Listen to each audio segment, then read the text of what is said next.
Good morning, students. Let us continue our discussion from where we have left in the last class. See, one thing you should understand that if you take any element, there is a way we represent the element. Like I take some element x, so it is denoted like this. Okay. In the suffix, you write what is this atomic number. Okay.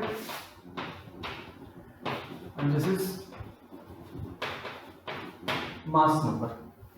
Okay, we were studying that day that this is our atom and inside there is a nucleus. This nucleus is spherical in shape. This is in spherical shape.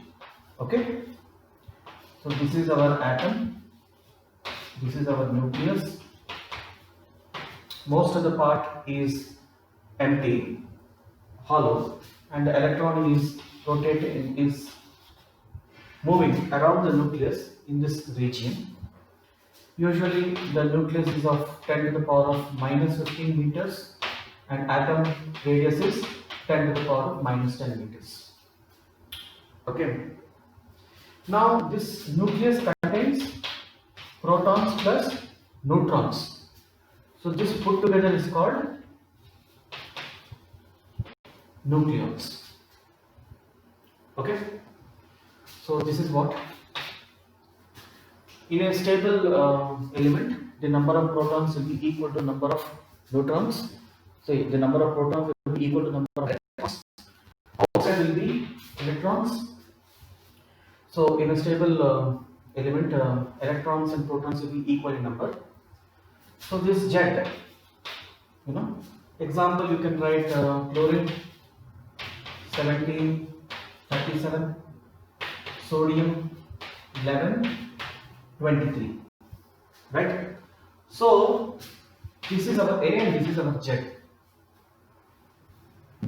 So we get what is the relationship means A is equal to Z plus N. Okay. So when you know A, you know Z, you can find out the value of N is equal to A minus Z. So this is atomic mass number, this is atomic number. So A minus Z is going to give me what? A minus Z is going to give me number of neutrons. So when you write in this format, so it means that it has got 7 electrons. It has got when you write like this, it has got 11 electrons or 11 protons. This. So this is the general way of writing, general way of showing any element. Okay.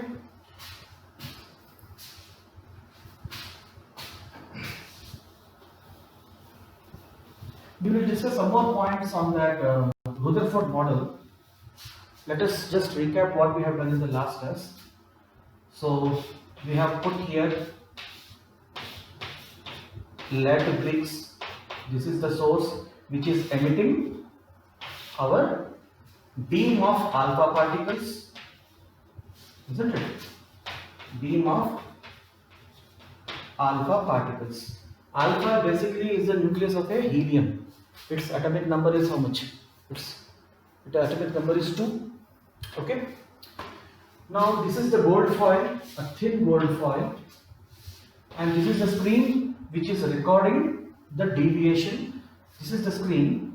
This is the gold foil, a very thin gold foil. I told you how much? 2.1 to 10 power minus 1 meters. So most of the particles are going straight.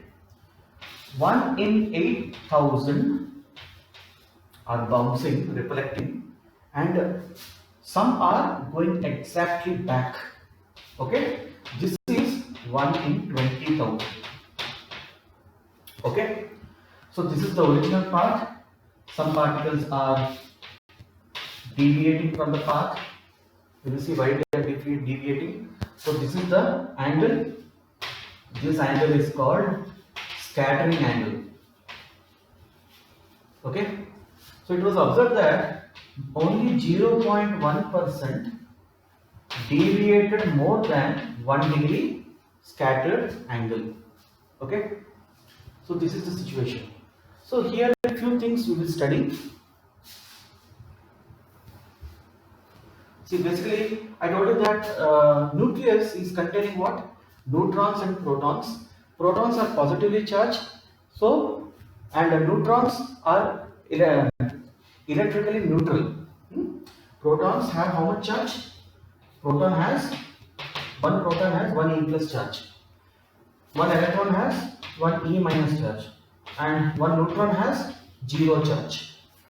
So the nucleus is containing neutrons and protons. So total it is a positive charge. So just note down this.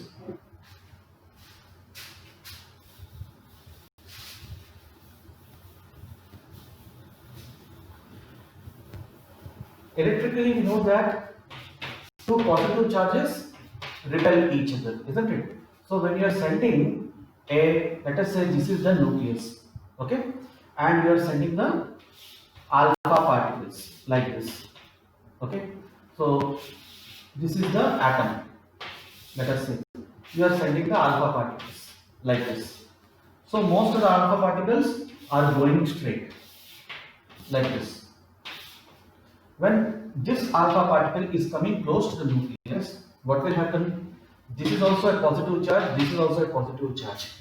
So there will be a repulsion. So instead of going straight, it will kind of deviate. Okay? Understood? So most of the particles are going straight, but the particles which are closer to the central nucleus, what will happen? When they come straight, there will be a repulsion. So because of repulsion, so they won't be able to go straight, but they take a deviation. Okay.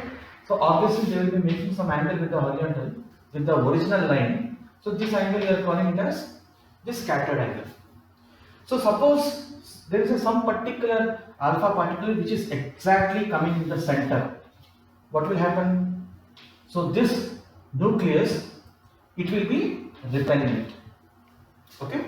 There will be this particle will not go up to the nucleus, because when it comes closer to the nucleus is positive charge, this is also positive charge, there will be repulsion, so it will turn back exactly in 180 degrees. So how many such particles are there? 1 in 20,000 particles are there, very very few particles. Okay. So and this is about alpha particle. Is it true for any other particle also? Any other positively charged particle? It is true for any other positively charged particle. So this is one thing we have to know. Okay. Now in electrostatics we have how to calculate the force between. So this is also a charged particle. This is also a charged particle. So what is the force between them? We know that it is K Q1 Q2 by R square. Right? So we can we find out the force between these two means? We can find out. How to find? Let us say this is, I denote this by Z1, I denote this by Z2. See, we have taken gold foil, So this gold foil what you have taken, it is approximately 50 times heavier than the alpha particles. So there can be a question, this gold foil, some foil you have taken and you are bombarding with alpha particles. What if this gold foil falls down? Then what is the use of doing this? But this gold foil is sufficiently heavier than the alpha particles. It is approximately 50 times heavier. Gold foil is approximately 50 times heavier than the alpha particle. So even that condition also is satisfied. So we are now calculating the force. So force how you can calculate? K into Z1E Z2E divided by R square, where R is the distance between the particle, charged particle alpha and the nucleus. Okay, so this becomes what? This becomes, I am writing the general formula.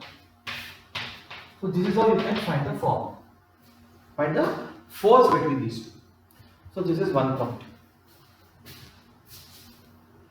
Just write down this. Now we have to find out another one physical parameter called distance of closest approach. many times questions are asked on this distance of closest approach. What do we mean by distance of closest approach? This particle which is exactly matching with the center line. You know what happens is your nucleus is like this, and there is a particular alpha particle which is coming like this. So it is coming closer to the nucleus. Okay. Now here, if you observe, it cannot come up to the nucleus because these electrostatic forces are very strong when the distance is very less. Remember that Coulomb's law, your F is proportional to 1 upon r square. Right? If r is very less, F will be very high. Isn't it? It is to the square, it is actually. So r is very less means r square will be even more less. See, suppose r is very small, you know, it is varying as per r square. So what will happen? This force will multiply. Suppose you take r is equal to 1 by 2. What will happen? It will become 1 by 4. So force will become 4 times actually. Even though the distance is reduced by half, the force is becoming 4 times. So what will happen is this particle will come, but up to certain point it will come, and from there it will return. It will not go up to the nucleus. Okay. So this distance is called distance of closest approach. This distance d is called the distance of closest approach. So often questions are asked on finding out this value. So how you can find out means you can apply the law of conservation of energy. Law of conservation of energy. So we will do one thing. So here let us say I call this point as 1 and this point as 2. Okay, this point as 1 and this point as 2. So what will happen? We will apply the total energy here. So here what will be the total energy? Kinetic energy plus potential energy. So what will be the kinetic energy? It will be half mv square. Now this point is at quite a distance from the center of this. Okay. So you can take that the potential energy is 0. Okay. Potential energy is 0. This point is a very large distance compared to the nucleus at present. So the potential energy will be equal to 0. And at this location, what happens? At this point 2, what happens? This here, it has got some V. It is coming. Okay. And this is kind of repelling it. So what will happen? The speed is reducing. You know, this is coming closer to this. And what is this fellow trying to do? It is trying to repel. So the speed will reduce. When the speed reduces, finally we come to a point where your speed becomes equal to 0. And from here, because there is a repulsion, the charged particle will return. So here what will be the total energy? Kinetic energy will be equal to 0. And potential energy, how do we find potential energy? It is, what was the formula? It was K Q1 Q2 by distance. But what is the distance we are taking? It is capital V. So as per there is no loss of energy here. So this is total energy. This is total energy at point 1. This is total energy at point 2. So these are two equal. So just equate them. You get half mv square is equal to K. What is Q1? Z1 times E, and Q2 is Z2 times E. So this becomes E square divided by D. So from here you can find out the value of D. So D is equal to, we can write it like this, K Z1 Z2 E square divided by half mv square. What is half mv square? It is kinetic energy of the alpha particle. In this case, if this is an alpha particle, it is kinetic energy. So you can write, one way of writing it is E square divided by kinetic energy. Okay. So remember, often this kinetic energy, how do you write kinetic energy? Kinetic energy is equal to half mv square, right? So multiply numerator denominator by m. So this becomes what? This becomes m square v square by m. What is mv whole square? It is momentum square divided by 2. Often this is also very much useful. Remember this. Okay. So this is how you calculate the distance of closest approach. Okay. So make a note of these points.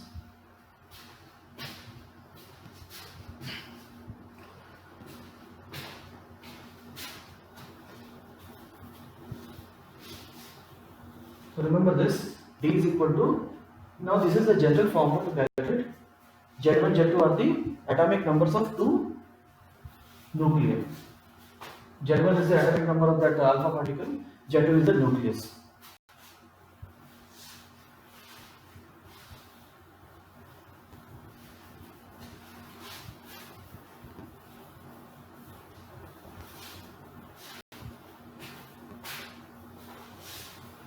So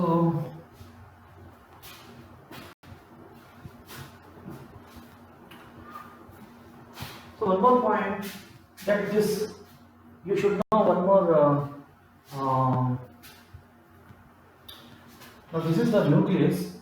Okay. So there is a term called impact parameter. Impact parameter. See, there is an array, there is a beam of alpha particles coming, right? So some particles are going straight, but some particles are taking a deviation. They are taking a deviation, isn't it?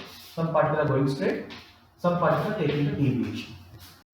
Now, what is this impact parameter means? It is denoted by B. Okay?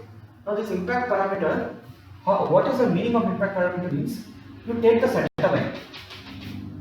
You take the center line. Now, what is this? These are all alpha particles moving with a velocity. So, this is your velocity vector, right? So, impact parameter is defined as, now this is your velocity vector, right? And this is your center line. See, of this particle, there are how many particles here? 1, 2, 3, 4, 5. Okay. Each particle will have a different impact parameter. I am taking a particular particle whose velocity vector is like this. So, impact parameter is defined as the distance, the perpendicular distance between the center line and the velocity vector. It is the perpendicular distance between them. So, this can be calculated. I will show you how to calculate that also. But as of now, you can remember this. B is equal to D by 2 cot square theta by 2. Okay? It is cot theta by 2. I think it is cot theta by 2. It is, yeah, it is cot theta. B is equal to D by 2 cot theta by 2. Okay? So where D is the distance of least approach. Okay? Which is just now we have calculated. Okay? It is B is equal to D by 2 cot theta by 2. It is cot square or cot, I don't exactly remember. I think it is cot theta by 2. We will also see the derivation part of it. Okay? So this sometimes is asked in the questions, so you should be able to calculate that. And what is this? See, this is the original part and this is the scattered part. So theta is this. Okay? So this is our theta, which is called the scattering angle. So this theta is what we are talking about here. Okay? So remember this expression is a simplified version of that. So next class I will tell you how we can calculate this. A small derivation is there. So with this, so afternoon we got an exam also. So I would you prepare for that exam and make a note of all these points. As you have requested that I will make some shorter videos between 20-25 minutes like that, so that you also find time to write all this. I have given the notes also. So please start writing that notes, and any doubts so please ask me. Okay, so maintain the notes, and how this has come I will explain in the next class. So till then, take care, bye bye.